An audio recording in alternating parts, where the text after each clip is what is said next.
Just going to have a look now at some of these exponential and logarithmic curves that we explored a little bit in class today. And I thought that might be a useful process to go through just to perhaps look a little more closely at some of the things we talked about. It was very exploratory what we looked at today. Just want to make sure that you understand all the effects of these adding, subtracting constants. And where that happens and what the effect is on curves. So we're just going to just go over what we did today, really. And if you'd like to take some notes on this, that would be, I think, a good idea. Okay, so we're starting off here with the exponential curve, and this is the curve here, y equals e to the power of x. Oh, in fact, sorry, no, it's not. It's y equals 2 to the power of x. So just a standard exponential curve. Features being, it goes through the y-axis at 1. That's at x equals 0. It doesn't matter what the base is here. It's always going to go through 1. If this base here, 2, increases to 3, 4, 5, 6, it just makes it steeper, etc. Now, the transformation we're looking at here is the plus 3. Just looking at adding a constant onto the end of a function. So the function of x plus a constant. So the plus 3 here has the effect, as we can see, of taking, and it's really noticeable here, isn't it, on the y-axis, that it's taking a vertical shift or translation up. Now, each of these curves represents a single unit. So the first curve here is y to the 2x plus 1. If you follow what I'm doing, because this is the model for all of these graphs, y to the 2x plus 2, that I want to go through in this session. And the last one, y to the 2x plus 3. You can see it's a vertical shift of 1 unit as we go through the curves from y equals 2 to the power of x. So that's probably of no surprise. More pronounced down here than it is up here. Obviously now the units up here are reached very quickly. If we go from that point there, because it's so steep, it takes up a unit, but there's not much gap between the graphs.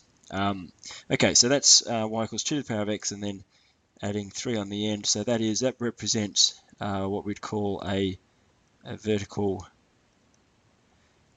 translation of plus 3.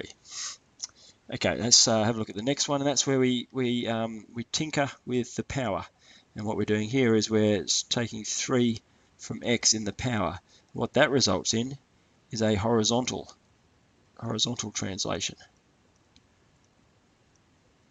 So that's a lateral shift, a side shift. And this being minus 3 is 3 to the right. As you have hopefully picked up, when it's a horizontal translation, the effect is the opposite of the sign. So for minus 3, we go 3 to the right. Now, again, this is it's most easily seen, I guess, down here at y. If we draw a horizontal across here from y at y equals 1, we can see that it just takes our x. It takes our x to be one higher each time in order for y to be equal to 1. So the first curve here at this end is, I'm sorry, it's y. This is y equals 2 to the power of x here. This is the one most, the leftmost. The next one along is y to the 2x minus 1. Y to the power of 2x. Sorry, 2.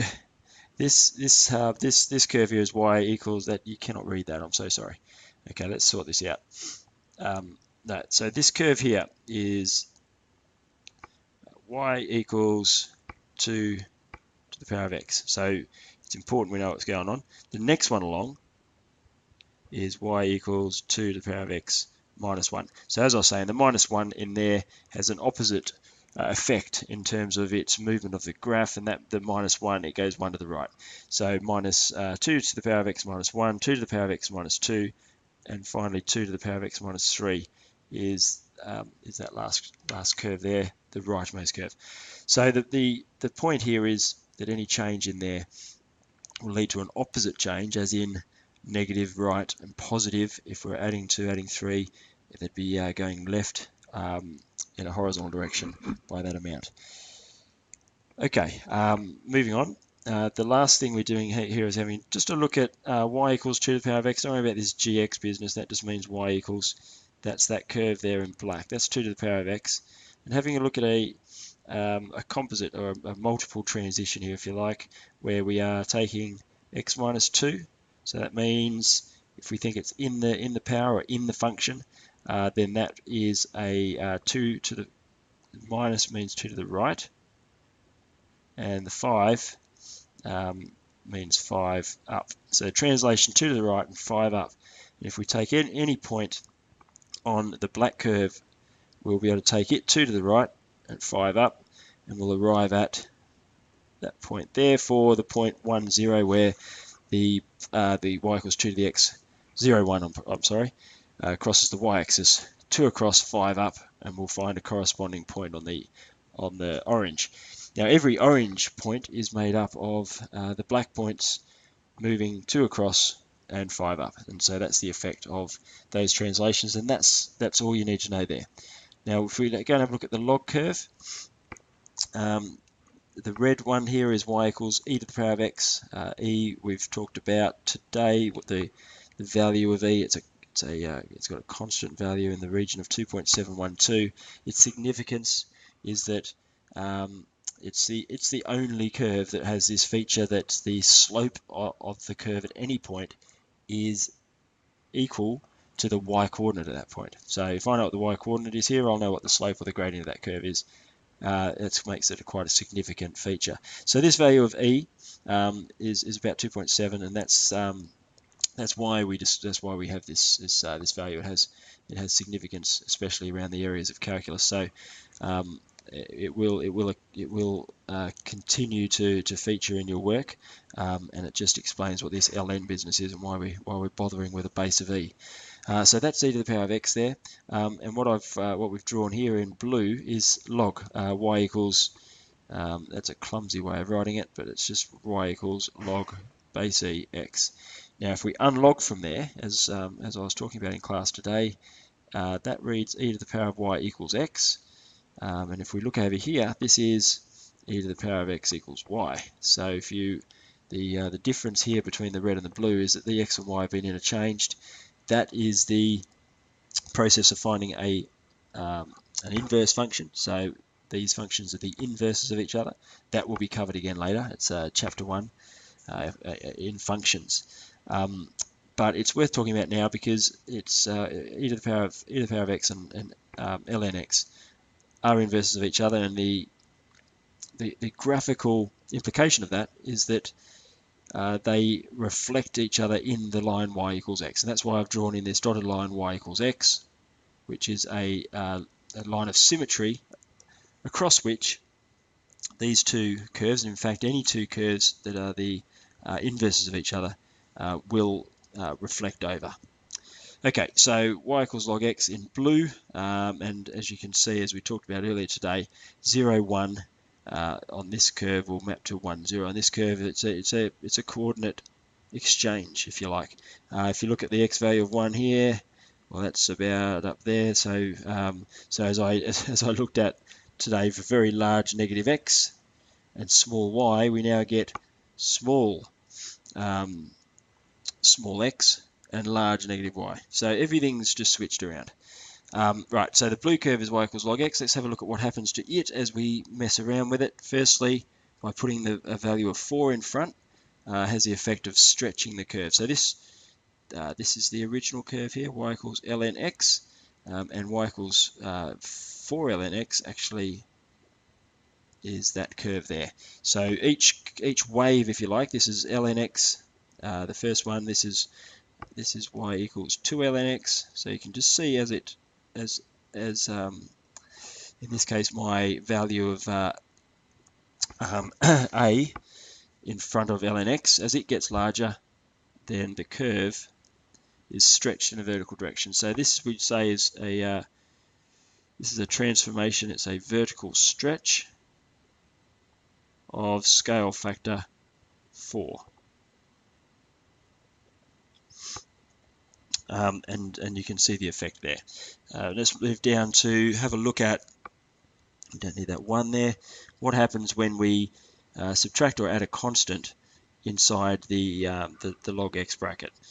Okay, we've done enough now, hopefully on transformations, for us to expect to see a horizontal translation. That's exactly what we see. This this first graph represents y equals ln x, and now that's ln x minus 1 in brackets, x minus 2, x minus 3, and finally we've got the curve of y equals ln x minus 4. So the effect of adding and subtracting in here is to take the log curve and shift it horizontally that many places, and what we've got here is a progression from ln x to ln x minus 4.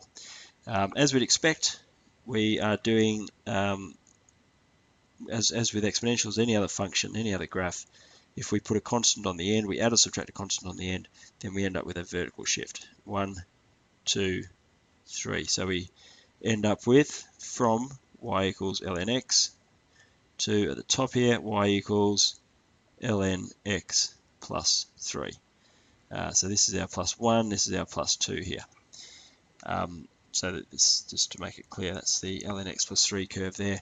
And we could pick out any point on the ln x curve, ln x plus 1 will be 1 unit above it, and so everything's just knocked up 1. Finally, we're going to have a look at, this is the, yeah, that's right. Finally, we'll have a look at just as we did with exponentials, just a transformation, a double transformation, if you like, or a composite transformation, where we have a look at the effect of the plus 4 in there. Remember, it's an opposite effect, so plus 4 means 4 to the left, and then the minus 4 on the end means 4 down. So from our y equals ln x curve, which is the red, we will take each point, and the effect will be to go 4 left. So let's try that for the x-intercept here at 1. We're going to go 4 left, 1, 2, 3, 4. We end up at minus 3, and then 4 down. We're going to go right 4 down to here, and there's our point. So, excuse me, that point there on the x-axis maps to the point down here at minus 3, minus 4. And if we did that to each point, we would end up with the blue curve. The transformation is 4 horizontally to the left, 4 vertically down, leading to our resulting blue curve. So that's pretty much sums it up. Like I said, I wanted you to have a look at basically a summary of what we covered in class today. That's all you need to know for graphing of logs and exponentials. And I will see you in class tomorrow. We'll look at some more questions out of from exercises F and J, I think it was, as well as picking up the last exercise on applications. And then we'll be ready to just do a bit of review before the topic test on Monday. All right, have a good evening. See you tomorrow.